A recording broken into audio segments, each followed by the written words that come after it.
വിശേഷങ്ങളൊക്കെ സുഖമായിട്ടിരിക്കുകയല്ലേ എല്ലാവരും? അപ്പൊ ഇവിടെ ഞങ്ങൾ സുഖമായിട്ടിരിക്കുകയാണ്. അപ്പൊ ആദ്യം തന്നെ എന്റെ എല്ലാ വ്യൂവേഴ്സിനും മെറി ക്രിസ്മസ്. അപ്പം എന്തൊക്കെയായി ക്രിസ്മസിന്റെ ഒരുക്കങ്ങളൊക്കെ? അപ്പൊ നിങ്ങൾ എല്ലാവരും കളറാക്കുമോ നമ്മുടെ ക്രിസ്മസ് എത്താണ്? കൊറോണ ഒക്കെ ആയത് കാരണം എല്ലാവരും കുറച്ചൊക്കെ മാറിയൊക്കെ ആയിരിക്കും ക്രിസ്മസ് ആഘോഷിക്കുന്നത് അല്ലേ? അപ്പൊ എന്തായാലും ക്രിസ്മസ് പ്രമാണിച്ചിട്ട് നമ്മളൊരു അടിപൊളി കേക്ക് ചെയ്യാൻ പോകാണ്. മറ്റൊന്നുമല്ല, ക്രിസ്മസ് സ്പെഷ്യൽ പ്ലം കേക്ക് ആണ് നമ്മളിത് ചെയ്യാൻ പോകുന്നത്. കുറച്ച് എന്റേതായ രീതിയിൽ കുറച്ച് വ്യത്യാസങ്ങളൊക്കെ വരുത്തിയിട്ടാണ് ഞാൻ ചെയ്യുന്നത്. വളരെ പെട്ടെന്ന് എങ്ങനെ തയ്യാറാക്കി എടുക്കാൻ പറ്റുന്നതാണ് കാണിക്കുന്നത് കേട്ടോ. അപ്പൊ ഒരുപാട് പണികളൊന്നും ഇല്ലാതെ തന്നെ നമുക്ക് വീട്ടിൽ ചെയ്തെടുക്കാൻ പറ്റുന്ന രീതിയിൽ എങ്ങനെയാണ് പ്ലം കേക്ക് തയ്യാറാക്കുന്നതാണ് ഞാൻ കാണിക്കാൻ പോകുന്നത്. അപ്പോൾ ഒട്ടും സമയങ്ങളായി നോക്കാം എങ്ങനെയാണ് നല്ല അടിപൊളി പ്ലം കേക്ക് തയ്യാറാക്കുന്നത്.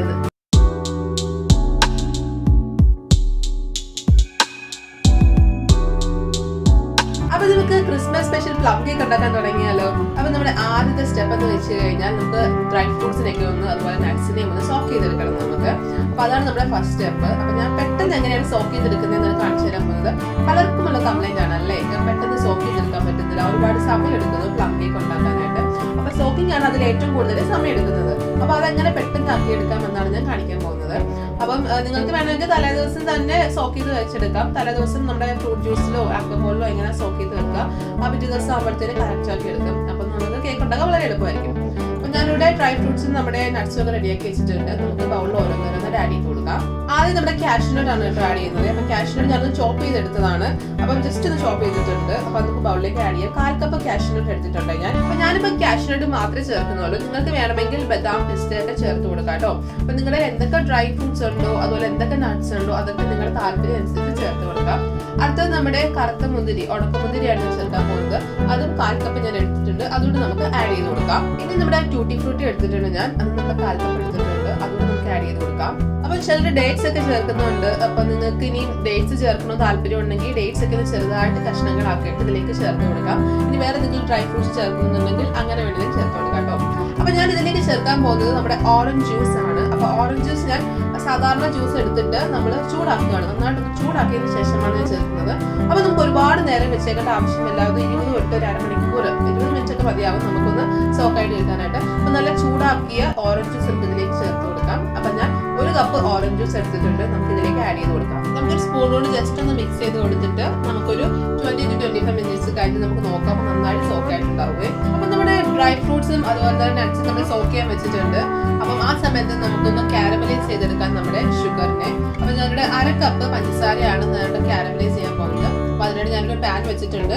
അതിലേക്ക് നമുക്ക് പഞ്ചസാര ചേർത്ത് കൊടുക്കാം. ഇതിലേക്ക് ഞാനൊരു അല്പം വെള്ളം ചേർക്കുന്നുണ്ട്. അല്പം എന്ന് വെച്ച് കഴിഞ്ഞാൽ ഒരു അല്പം വെള്ളം മാത്രമേ ചേർക്കുന്നുള്ളൂ. അപ്പൊ 1 ടീസ്പൂൺ ഒക്കെ അളവിൽ നമുക്ക് പറയാം. അപ്പൊ അത്രയും വെള്ളമേ ചേർക്കുന്നുള്ളൂ. അപ്പം ചിലർ വെള്ളം ചേർക്കാതാണ് ചെയ്യുന്നത്. അപ്പൊ ഞാൻ എന്തായാലും 1 ടീസ്പൂൺ വെള്ളം ചേർത്ത് കൊടുക്കുന്നുണ്ട്.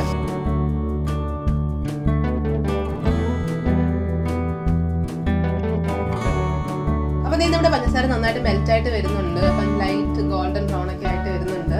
അപ്പൊ നന്നായിട്ട് മെൽറ്റ് ആവണം. ഒരു അത്യാവശ്യം നല്ല ബ്രൗൺ കളർ ആവണം. അപ്പൊ അതിനുശേഷമാണ് നമ്മൾ ചൂടുവെള്ളം ഒഴിക്കുന്നത്. അപ്പൊ നിങ്ങൾ ഏത് അടുപ്പിലാണ് വെക്കുന്നത്, തൊട്ടടുത്തുള്ള ഒരു അടുപ്പിലോ എന്തെങ്കിലും ചൂടുവെള്ളം അപ്പം തന്നെ ബോയിൽ ചെയ്തോണ്ടിരുന്നോട്ടെ, തിളച്ചോണ്ടിരുന്നോട്ടെ. ആ തിളച്ച വെള്ളമാണ് നമ്മൾ ഒഴിക്കേണ്ടത്. അപ്പൊ നിങ്ങൾ തണുത്ത വെള്ളമാണ് ഒഴിക്കുന്നതെങ്കിൽ അപ്പം തന്നെ പഞ്ചസാര നമ്മൾ മെൽറ്റ് ചെയ്ത പഞ്ചസാര കട്ടിയായിപ്പോ ക്രിസ്റ്റലൈസ് ആയിപ്പോ. അതുകൊണ്ട് നല്ല ബോയിലായിട്ടുള്ള നല്ല തിളച്ച വെള്ളം തന്നെ ഒഴിക്കാൻ ശ്രദ്ധിക്കുക. അപ്പൊ ഒഴിക്കേണ്ട സമയത്ത് ശ്രദ്ധിക്കേണ്ട കാര്യം എന്ന് വെച്ച് കഴിഞ്ഞാൽ കുറച്ച് അകലമൊക്കെ കീപ്പ് ചെയ്തിട്ട് ഒഴിച്ചോളൂ. കാരണം ഒന്ന് സ്പ്ലാഷ് ആവാനുള്ള സാധ്യതയുണ്ട്. വെള്ളം മുഖത്തോട്ട് തെറിക്കാനും മുകളിലോട്ട് തെറിക്കാനും ഒരു സാധ്യതയുണ്ട്. അതുകൊണ്ട് കുറച്ച് അകലം പാലിച്ചിട്ട് വേണം ചൂടുവെള്ളം ഒഴിക്കാനായിട്ട് കേട്ടോ. ഇനി നമുക്ക് ഒന്നുകൂടെ ഒന്ന് തിളപ്പിച്ചെടുക്കണം. നമ്മൾ ഒഴിച്ച വെള്ളവും നമ്മുടെ പഞ്ചസാര കാരമലൈസ് ചെയ്തിട്ട് ഒന്ന് തിളച്ച് കഴിയുമ്പോൾ നമുക്ക് ഫ്ലെയിം ഓഫ് ചെയ്യാം. അപ്പൊ ഇതാണ് നമ്മുടെ പ്ലം കേക്കിന് ഞാൻ പഞ്ചസാര പൊടിച്ചാണ് കേട്ടോ ചേർക്കുന്നത്. കാര്യം നമ്മുടെ പഞ്ചസാര ചേർക്കുന്ന സമയത്ത് അതിനകത്ത് കുറച്ച് മസാലകളൊക്കെ ആഡ് ചെയ്യുന്നുണ്ട്. അപ്പൊ ഞാൻ കഴിഞ്ഞ തവണ ക്യാറ്റ് കേക്ക് ഉണ്ടാക്കിയപ്പോൾ ഞാൻ ഒരു മസാല പൗഡർ ഉണ്ടാക്കി നിങ്ങളെ കാണിച്ചിട്ടുണ്ടായിരുന്നു. അപ്പൊ നിങ്ങൾക്ക് വേണമെങ്കിൽ ആ പൗഡർ യൂസ് ചെയ്താലും മതി.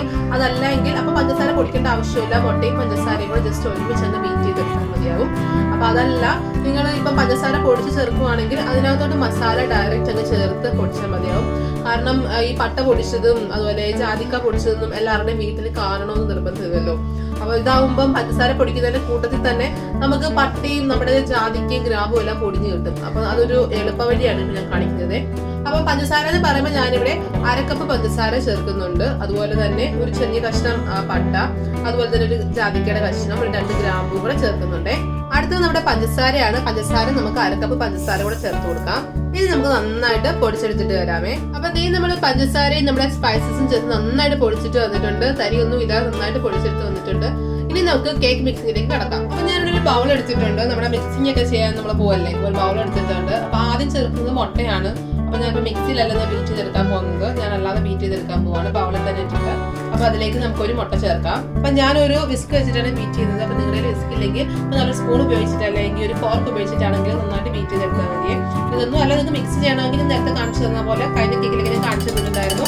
അതുപോലെ തന്നെ മിക്സിയിൽ പഞ്ചസാരയും മുട്ടയും ചേർത്ത് അരച്ചെടുത്താലും മതിയാവേ. അപ്പൊ നമ്മൾ മുട്ട നന്നായിട്ട് ബീറ്റ് ചെയ്തിട്ടുണ്ട്. ഇതിലേക്ക് നമുക്ക് നമ്മൾ പൊടിച്ചു വെച്ചിരിക്കുന്ന പഞ്ചസാരയും നമ്മുടെ സ്പൈസസ് പൊടിച്ചു വെച്ചിട്ടില്ലേ, അരക്കപ്പ്, അതോട് ചേർത്ത് കൊടുക്കാം. ഇനി നമുക്ക് നന്നായിട്ടൊന്ന് ബീറ്റ് ചെയ്തെടുക്കാം. അപ്പൊ നീ നമ്മൾ മുട്ടയും പഞ്ചസാരയും കൂടി ചേർത്ത് നന്നായിട്ട് ബീറ്റ് ചെയ്തിട്ടുണ്ട്, നമ്മുടെ സ്പൈസസ് കൊണ്ട് കൂടെ. അടുത്തത് നമ്മൾ മെൽറ്റ് ചെയ്ത ബട്ടറാണ് ചേർക്കുന്നത്. അപ്പൊ ഞാനിവിടെ ബട്ടറാണ് ചേർക്കുന്നത്. അപ്പൊ നിങ്ങൾക്ക് വേണമെങ്കിൽ ബട്ടറിന് പകരം സൺഫ്ലവർ ഓയിലോ പാം ഓയിൽ അങ്ങനെ എന്തെങ്കിലും വെജിറ്റബിൾ ഓയിൽ ചേർക്കാവുന്നതാണ്. അപ്പൊ ഞാനിവിടെ 1/4 കപ്പ് ബട്ടർ മെൽറ്റ് ചെയ്തെടുത്തിട്ടുണ്ട്, അതുകൊണ്ട് നമുക്ക് ചേർത്ത് കൊടുക്കാം. അടുത്തത് നമുക്ക് ഇതിലേക്ക് വാനില എസൻസ് ആഡ് ചെയ്ത് കൊടുക്കാം. അപ്പം വാനില എസൻസ് ചേർക്കണം നിർബന്ധമില്ല.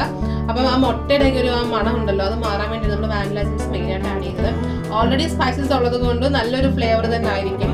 അതുകൊണ്ട് വാനില എസൻസ് ചേർക്കണം നിർബന്ധമില്ല. എന്നാലും ഞാൻ 1 ടീസ്പൂൺ വാനില എസൻസ് ആഡ് ചെയ്യുന്നുണ്ട്. വാനില എസൻസ് ഒഴിച്ച് നന്നായിട്ട് ഒന്ന് മിക്സ് ചെയ്തിട്ടുണ്ട്. ഇനി നമുക്ക് നമ്മൾ സോക്ക് ചെയ്യാൻ വെച്ചിരിക്കുന്ന നമ്മുടെ ഡ്രൈ ഫ്രൂട്ട്സും നട്ട്സും നമുക്ക് ചേർത്ത് കൊടുക്കാം. അപ്പം അത്രയും സമയം കൊണ്ട് തന്നെ അത്യാവശ്യം ആ ജ്യൂസ് ഒക്കെ നമ്മുടെ ഈ മുന്തിരിയിലൊക്കെ വലിച്ചെടുക്കും കേട്ടോ. നന്നായിട്ടൊന്ന് സോക്കായിട്ട് കിട്ടിയിട്ടുണ്ട് നമുക്ക്. അപ്പം നമുക്ക് ചേർത്ത് കൊടുക്കാം.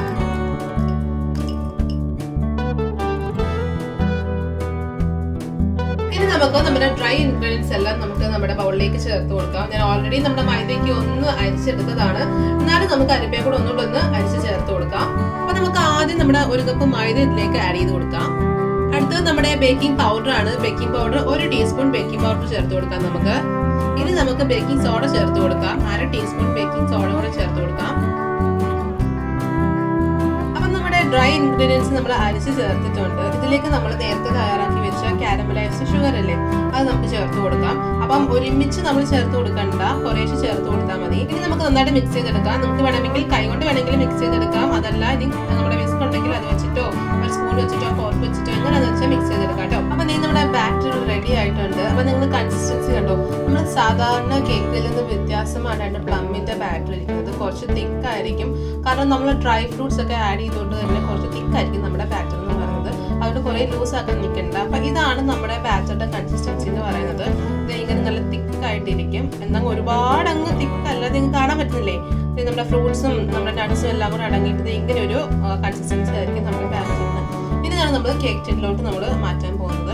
അപ്പൊ ഞാൻ വേറൊരു കാര്യം പറയാൻ വിട്ടുപോയത്, നമ്മൾ മുട്ട ചേർക്കാൻ താല്പര്യപ്പെടാത്ത ആൾക്കാർ അതിന് പകരം തൈര് ചേർക്കുന്ന കാര്യം വിട്ടുപോകണ്ട കേട്ടോ. അപ്പൊ അതിന് പകരം ഒരു 1/4 കപ്പ് തൈര് എടുത്താൽ മതിയാവും. പുളിയില്ലാത്ത തൈര് എടുക്കാൻ ശ്രദ്ധിക്കണേ.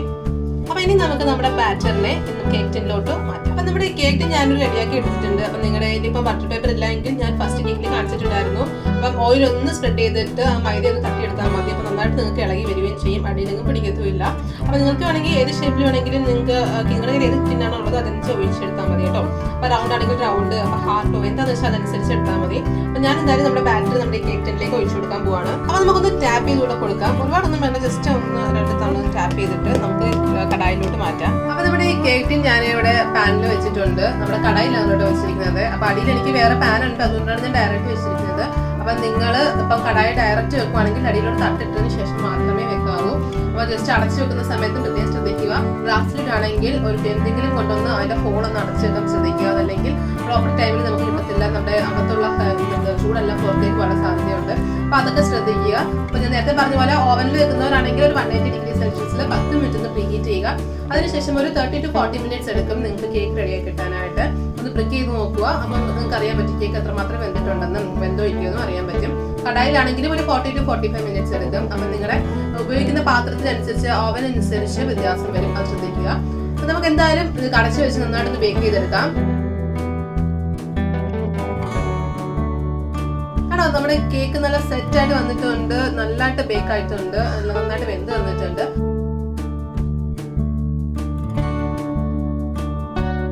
അപ്പൊ ഞാൻ നിങ്ങൾക്ക് ഒന്ന് കട്ട് ചെയ്ത് കാണിച്ചത് എങ്ങനെയാണ് നമ്മുടെ കേക്കിന്റെ ഉൾഭാഗം നമുക്ക് അറിയേണ്ടത്. ഒന്ന് കട്ട് ചെയ്ത് സ്ലൈസ് ആക്കി നോക്കാം.